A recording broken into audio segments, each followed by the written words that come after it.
But not all Hawaiians support the Akaka Bill.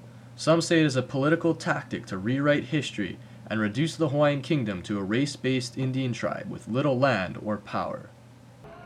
A bill that seeks to steal our lands, extinguish our claims, strip us of our identity, and turn us into beggars in our own home. Rise up, lodge our protests, and say, "Aole!" The first paragraph of the Akaka Bill, the first paragraph very clearly says, Native Hawaiians, and I'm quoting, Native Hawaiians, the native people of the Hawaiian archipelago that is now part of the United States, are indigenous. Native people of the United States.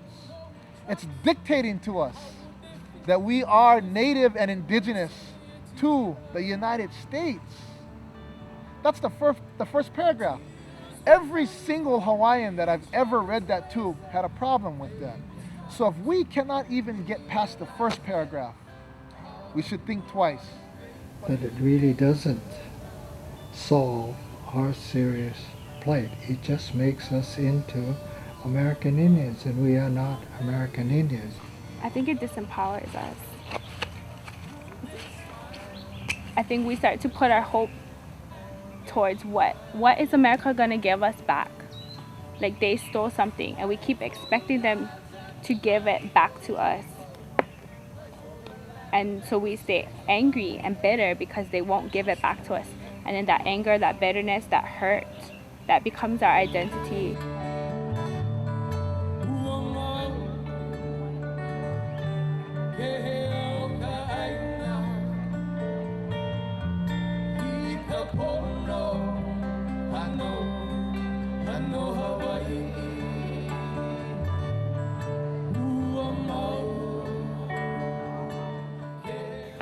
Baby, but that's not who we are, is it? Yeah. No. Yeah. We are a strong people. Yes, Isaac. Hawaii. Hey, Hawaii. Oi. There's nothing in the Akaka Bill that states, and this is the thing that really bothers me the most, is that here's a proposal made by the federal government, I guess, to try to resolve this issue, yeah, of loss of sovereignty, yeah, or sovereignty stolen from the Hawaiian people, yeah, and yet there's nothing in the bill, absolutely nothing. You know, how much land going to be returned to the people, you know, what rights our people will have. The only thing that has in a bill that I see is that you guys can't do this, and you cannot do that, and you cannot do this. What's being presented by OHA, by Governor Lingo in Washington, D.C. is,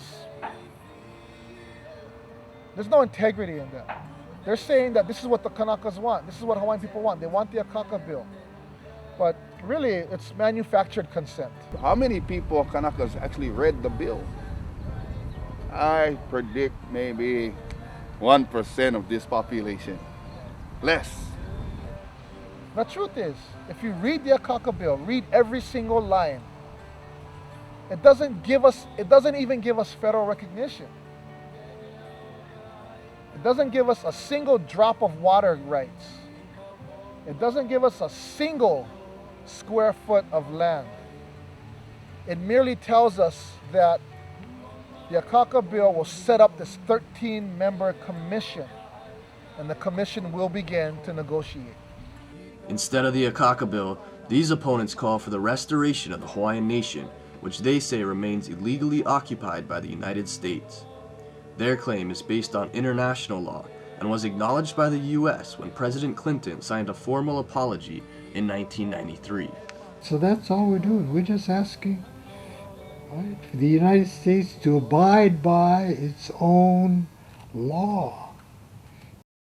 But while these opponents work to educate people about their claim, many island residents question what Hawaii would be like without the United States. The reality that America, or any big country, is going to just say, okay, you're Hawaiian, I'm just going to give you your share of land back. You can do whatever you want.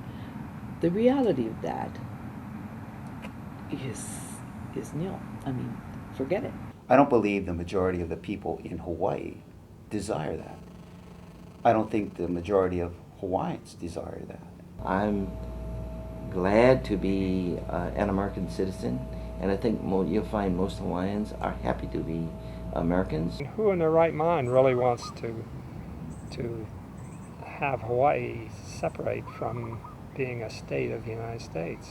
A lot of people are afraid of Hawaiian independence, including Hawaiians. I think that we shouldn't be afraid to address it. Let's talk about this. Does it mean we're going to kick all the haulis out of Hawaii? I don't think so. Non-Hawaiians have become part of our ohana. We're a lot of family and friends.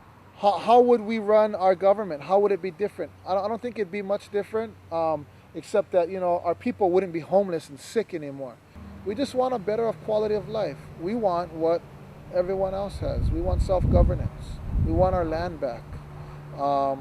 Would it happen overnight? I don't think so. I would imagine it could take years before the U.S. would withdraw and let us take over our governance. But I don't think we should be afraid of independence. I'll tell you this much.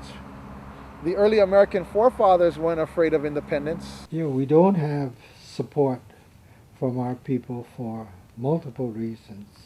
And the main reason is because we are not only politically and economically and militarily colonized, but we are mentally colonized, right? We are culturally colonized. I am speaking now a foreign language instead of Makaolelo Makuahine, our native language. Nevertheless, bill supporters argue that full sovereignty is only a dream, and the Akaka Bill is a necessary compromise. Because this isn't a settlement bill. This is a bill to help equal protection challenges and to help Native Hawaiians reorganize their government so that it can sit down at the negotiating table. So those who say it doesn't go far enough, I don't think they really understand what the bill is about, number one, and I don't think they really understand what it's like to negotiate a settlement. In my point of view, I think it does go far enough.